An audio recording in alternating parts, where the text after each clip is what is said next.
there.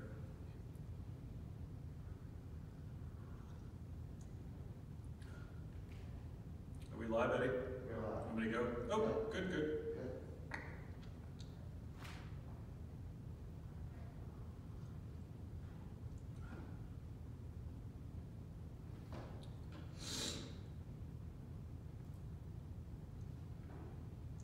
Good afternoon, everyone.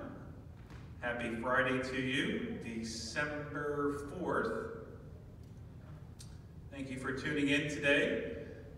We will be very brief, probably no more than 15 minutes. Those of you that are listening to this live tonight, if you have any questions about this information, please feel free to call me over the weekend. I'll give you my cell phone number at the end of the chat here. Feel free to do that, absolutely, and or can email. So we'll give that email and that phone number out here in just a couple of minutes. So this message is not just for residents of Cedarfield.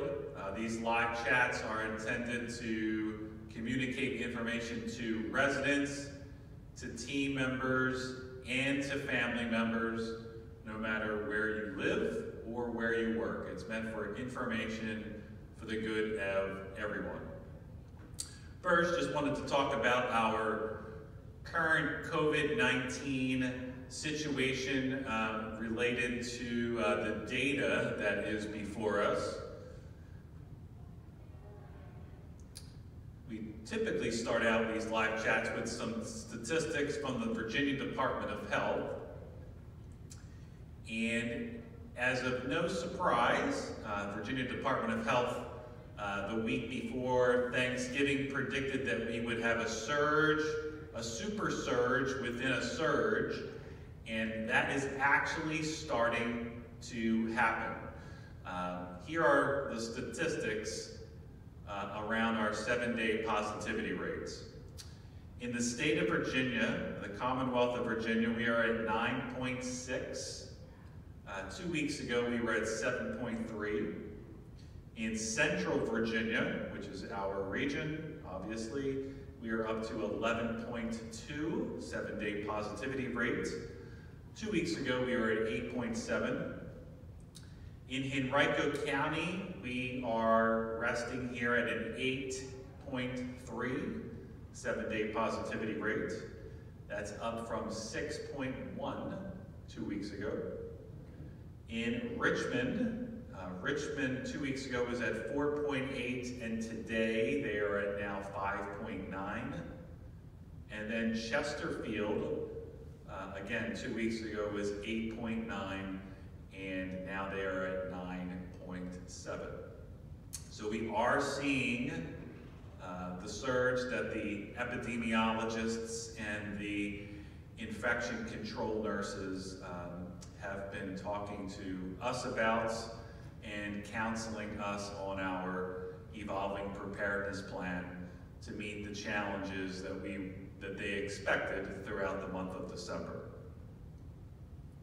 Here locally, in the health center, our dashboard is green at this point for residents and team members. No signs and symptoms, no pending tests, and no active cases in the health center. So that's all great news. The team is working very hard upstairs to keep the virus out of our health center. Families have been extremely patient and supportive of the efforts. So those that are watching tonight, thank you so much for your disposition and your words of encouragement when you're talking with the clinical leaders and the neighborhood leaders, and your patience with folks as we get our tablets so that we can do lots of Zoom calling with your loved one. We appreciate your patience. They're trying their best to keep relationships alive without actually people coming together. So the health center is green. Our dashboard is green. In assisted living, the same story. Our dashboard is green in assisted living for residents and team members. We have no active cases, no pending tests, no signs and symptoms in assisted living. And again, to the families that are listening tonight to this message, myself and the management team just want to thank you so much for your role in supporting our plan, in keeping people at a distance in order to really mitigate this virus here at Cedarfield. You as well have been incredibly supportive and patient with us as we battle this global pandemic here locally. Great news down in our memory support area. So 5 weeks ago we had 12 active cases, which caused us to move within our evolving preparedness plan with weekly testing. So we were doing weekly testing on residents and team members in our memory support area for the last month. On Tuesday, we facilitated another round of tests for everyone there, and every test came back negative, which is just great news. The last person who was positive will cycle off of their 14-day quarantine tomorrow morning. Sunshine Plaza has just been a shining beacon of hope of what a small group of people can do when you follow a plan, when you support each other. And I'm not just talking the team members, but the residents and the families and the community here at large, supporting this small little neighborhood, battling this virus. I cannot tell you the overwhelming support that the memory support area has received over the last month or so, and it all paid off. We have our dashboard in Sunshine Plaza will be green tomorrow at 8 a.m. And I could not be more proud of the team, the families too who are listening tonight. Very anxious and nervous because the virus was in our neighborhood. Thank you too for your patience, for your understanding, for your level of support, words of encouragement, all of that. In the very beginning, when we kept saying we're all in this together, those words could not be more true, especially in Sunshine Plaza over this last month. We were all in it together. We all had our little piece and our little role, and it all worked out. And as Shannon Gus said in an email last night, we kicked that virus to the curb, and it's gone. So we want to keep it that way now down in Sunshine Plaza. In independent living, over the last 48 hours, it's been a little bit of a different story, although I'm going to share with you a couple of numbers. All of these numbers are a very low risk or low exposure. So we've done our contact tracing on 8 situations in independent living. So we have 4 positive COVID-19 cases in independent living with both team members and residents. And we have, as of this very minute, we have 5 pending tests that are over at the lab, and we're waiting results for a total of 9 tests that we have, or 9 situations that we're looking at in independent living, both between team members and a combination of residents. And so, as I just mentioned, all of these particular events in independent living are a very low exposure, very low risk, meaning when we did our contact tracing with these 9 events, we asked a series of questions with the person who is tested, and talked about who they were exposed to. Were they wearing masks? Were they socially distant while over the last 48 hours prior to their symptoms coming on board? And again, all of these 9 situations are a very low risk item.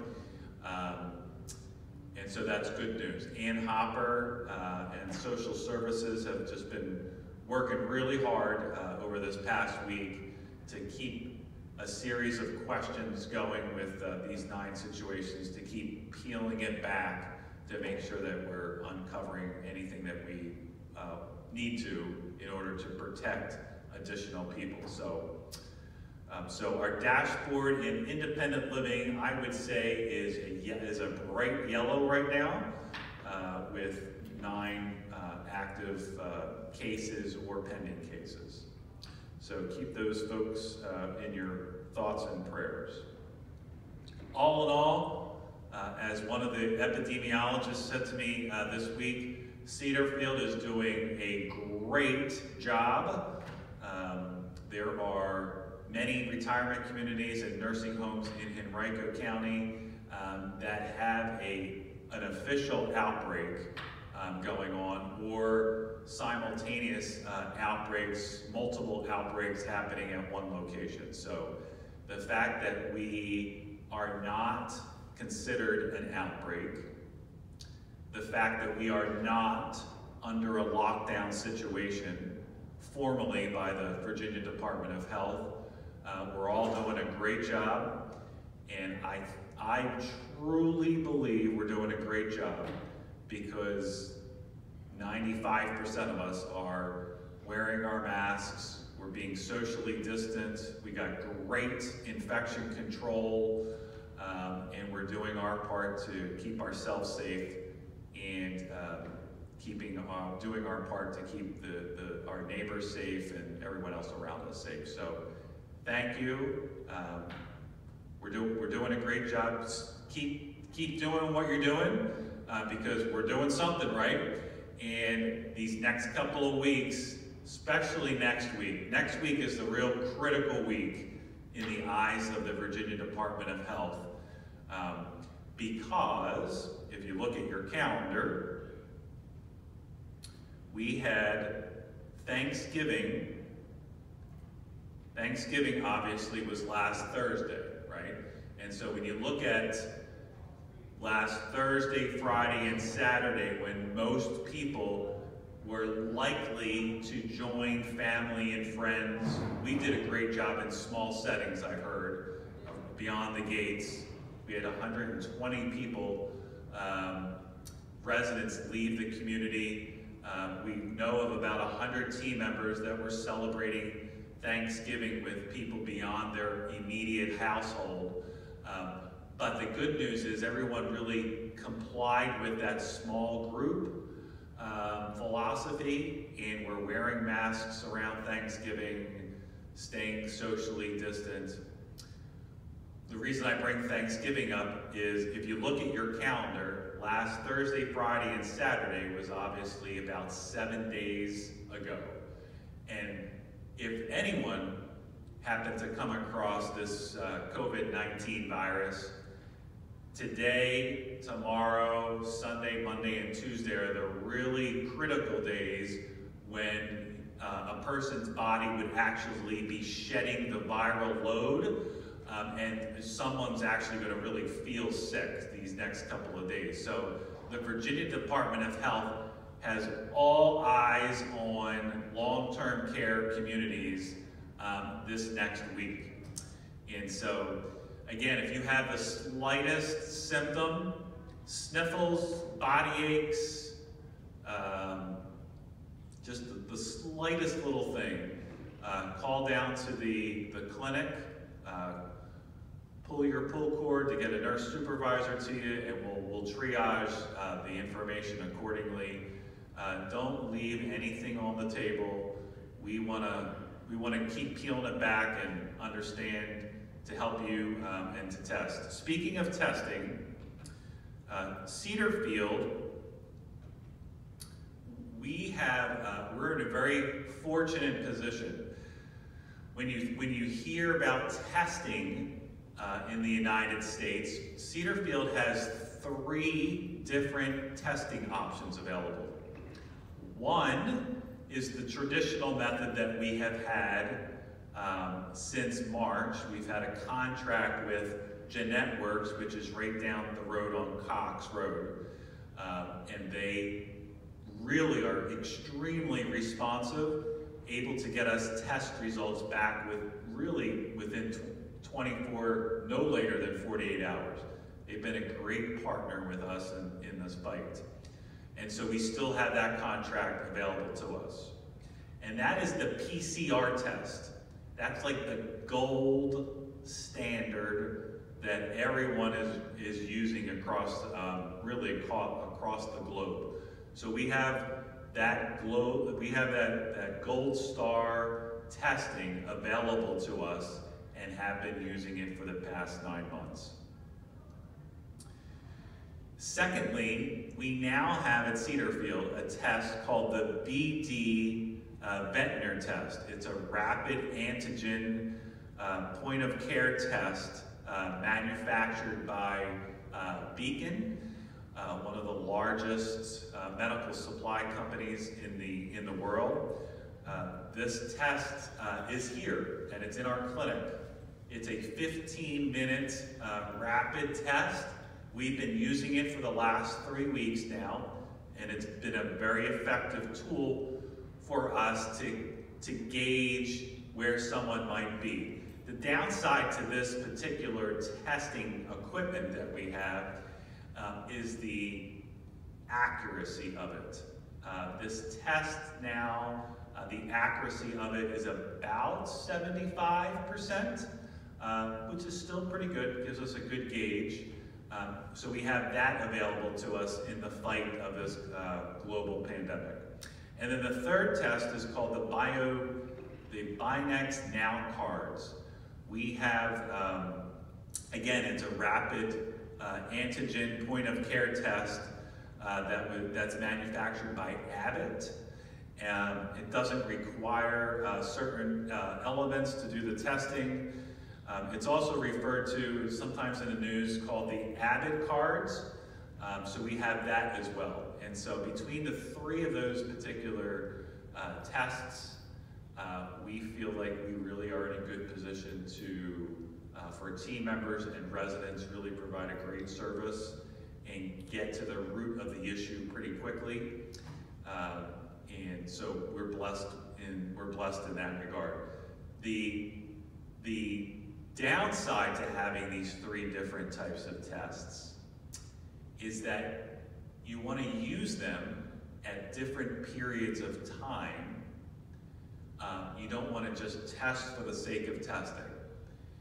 So we have a policy in draft form, which we're probably going to finalize on Monday or Tuesday, which guides us. It has a really specific algorithm that we've been developing based on CDC guidance and the Virginia Department of Health epidemiologists' expertise to help us understand when to use one of these particular tests or a combination thereof.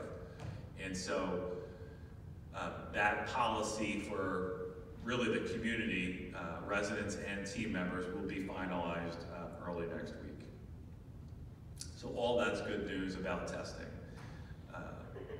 One thing about quarantining, those of you that have been following closely with the news might have heard that the CDC has a new definition for the term limit of what quarantining means.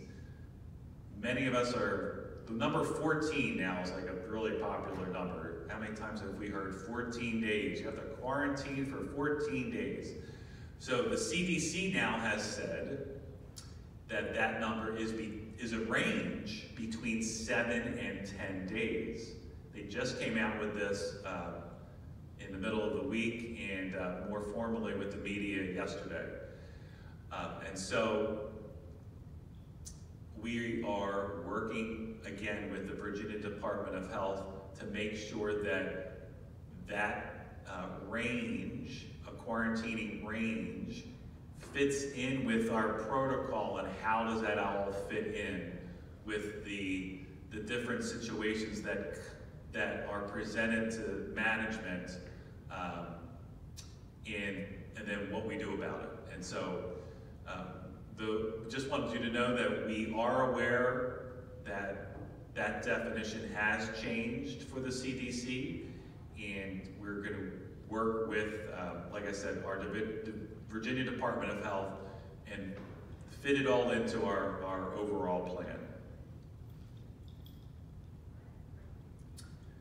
Two more things. One is a dashboard.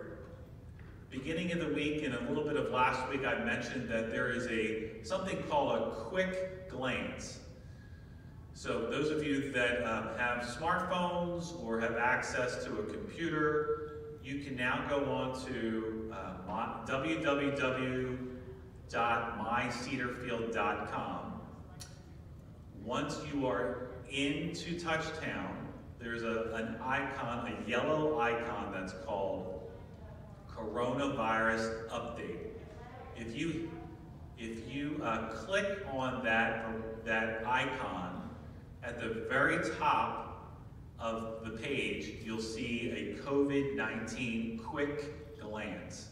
And when you open that up, you're presented with a color-coded red, yellow, green dashboard. It's the top 10 most frequently asked questions of residents and team members and families of what we can or cannot do based on this evolving preparedness plan. And so many people think it's an easy visual, and so if you have not taken a look at that quick glance, I would encourage you to do so over the weekend. Renee and I are trying to update, keep it updated at least daily, so that people can use it as a real-time, very quick glance to get some answers to what we can and cannot do. So if anyone has any questions about that dashboard, please feel free to call down to administration. One more thing about COVID-19 is visitation. We, last week, published the visitation policy through December 14th. And just want to touch on that policy one more time. Actually, we'll probably touch on it throughout the winter, to be honest with you. We, under very strong guidance from the Virginia Department of Health, are advising people, both residents and team members and executive director and everyone, to be very careful and consider our plan when you're thinking about visiting people during this holiday season. The Virginia Department of Health is guiding society in our area to limit the number of people that you are possibly in front of. And so I use this example because I was actually talking to a housekeeper who's more fluent in Spanish than English a couple of weeks ago. And I told her, I said, if you are normally in front of 10 people in any given week, we want to try to reduce that number to like 1 or 2 people a week, so that we are helping mitigate the potential spread. And she said to me, even if I'm wearing a mask and I'm socially distant? And I said, yes. Those are all other tools and strategies that we're using to keep everybody safe. But the real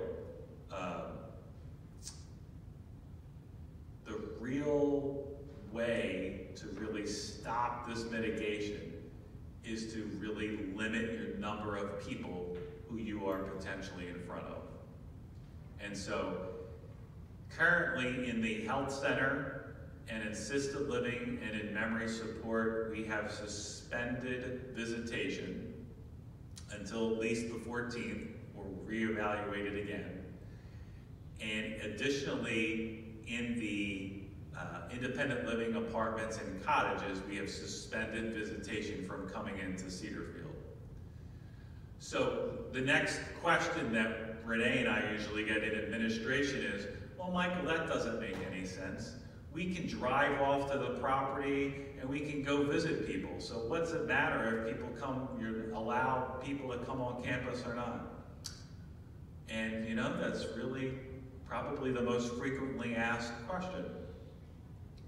And you know what? A resident or a team member, they could leave beyond the gates of Cedarfield and visit those 10 same people that they normally have. My plea to residents and team members and families is this: if you're under that philosophy, then are you really looking yourself in the mirror and holding yourself accountable to helping the cause, the greater good, the greater cause of trying to eliminate this spread as much as possible?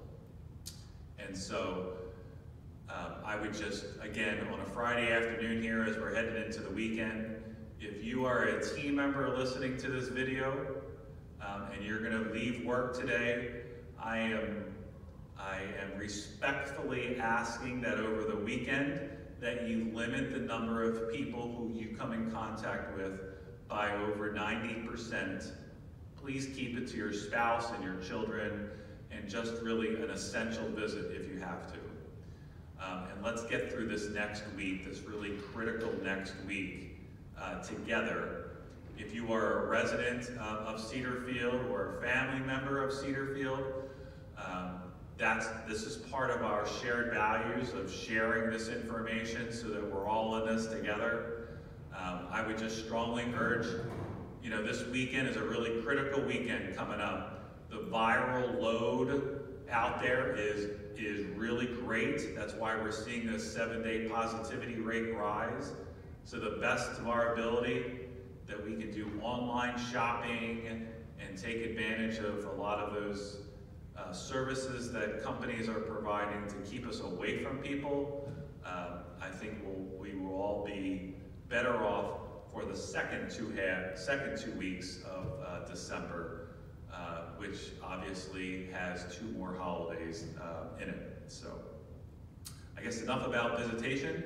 Last thing for me, it's been 30 minutes already, is something called communication. We have had these live chats now for Monday, Wednesday, Friday for about 8 weeks, 9 weeks. And this information is as good as what people need to hear or want to hear. Yours truly really makes up this agenda with Renee, the executive assistant of Cedarfield, every Monday, Wednesday, and Friday, a half hour before we go live here. And so we think that this is the information that people want to hear. We're asking what other information, if we're going to talk about COVID-19 and our evolving preparedness plan, Monday, Wednesday, and Friday at 3 o'clock moving forward, what other information do residents need to hear on these live chats? I've heard from a couple of people that some of this information is repetitive, Monday, Wednesday, and Friday. No need to talk about dashboards. Some other people love to hear about the dashboards because it gives us a sense of the magnitude of the community and of the situation at the community and or how well we're doing, so we can cheer others on. So Renee and I are interested in what can make these live chats more meaningful for people so that folks are getting the information that you need to hear. That's the whole point of these live chats. So if anybody has any questions, feel free to email Renee or I. You can email me at mshaw@pinnacleliving.org. You can email Renee at rlangley@pinnacleliving.org, or you can call down to our office, 804-474-8850, and we'll collate all that information and try to make our live chats more stimulating and informative. So, I don't have any, does anyone have any questions in the audience? Eddie, do you have any questions? Let me see if any texts have come in here.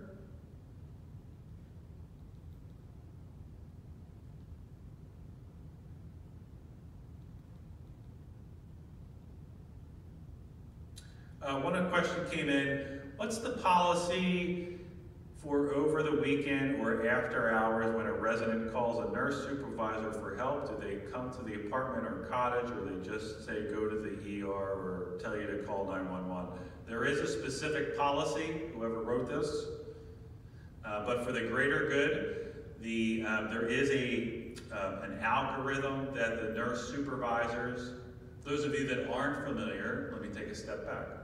If there is an emergency situation on the weekends or at night, the nurse supervisor, whose home base is the health center, responds to those pull cords and or emergency calls.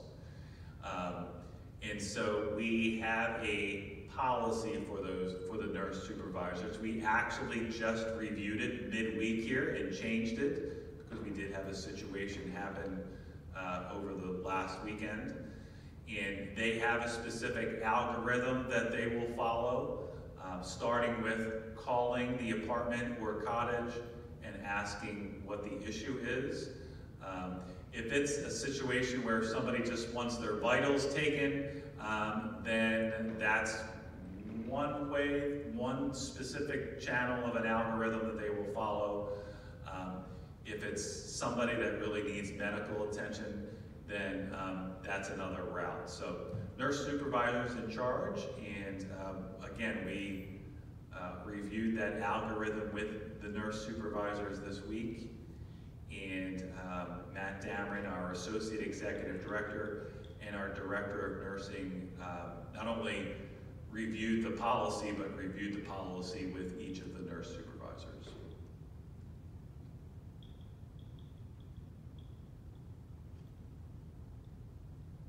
Any word on Cedarfield obtaining one or more of the vaccines?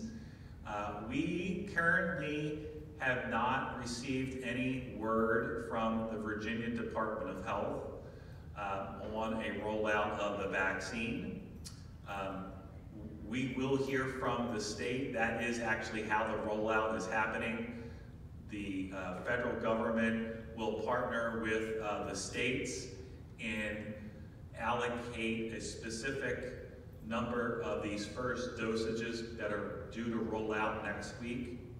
And then it's up to the state to determine the rollout and the numbers of where those vaccines will go.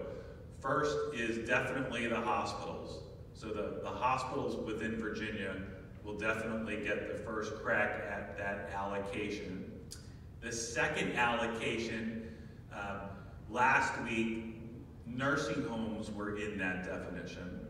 As of 9 o'clock this morning, that definition seemed to change a little bit between nursing homes, assisted living communities, home health companies, and people over age 85. So the definition changed a little bit. It's not a final definition. So all that to say is I am not quite sure standing here today how the state will roll out the second phase of vaccinations and to whom they will be allotted for. So more to come about that hopefully next week as our state affiliate, Leading Age of Virginia, continues to lobby with the Commonwealth about what that definition is and whom within our demographic would receive those vaccinations or given the right to actually accept it or refuse it.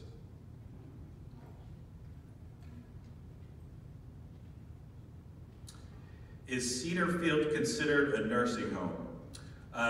The answer is no. Cedarfield is not considered a nursing home.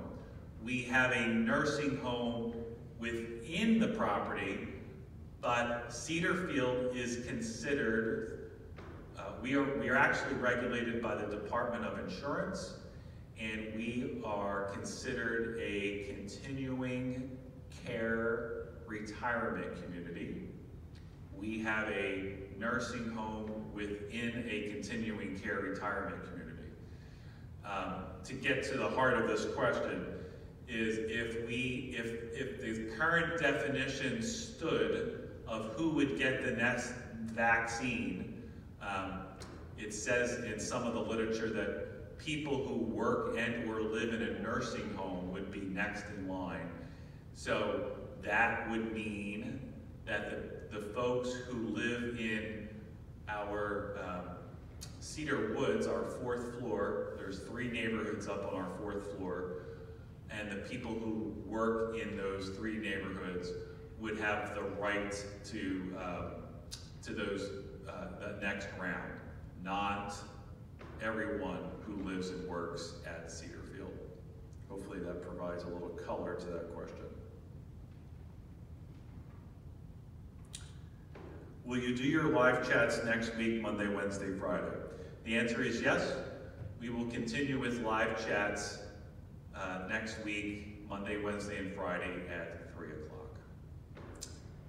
I see no more questions on the phone, so I'm going to conclude this live chat here on December 4th. Again, thank you for your support. Thank you for your patience. I just want to cheerlead everybody on. Keep doing what you're doing. We're doing great. Keep yourself safe. Keep the people around you safe. Do the next right thing this weekend. And so that we can round the curve here next Thursday or Friday without any additional situations at Cedarfield. Have a good night. Have a better weekend. If anybody has any questions, feel free to email or call us, and we'll answer questions just as soon as we can. Have a great day.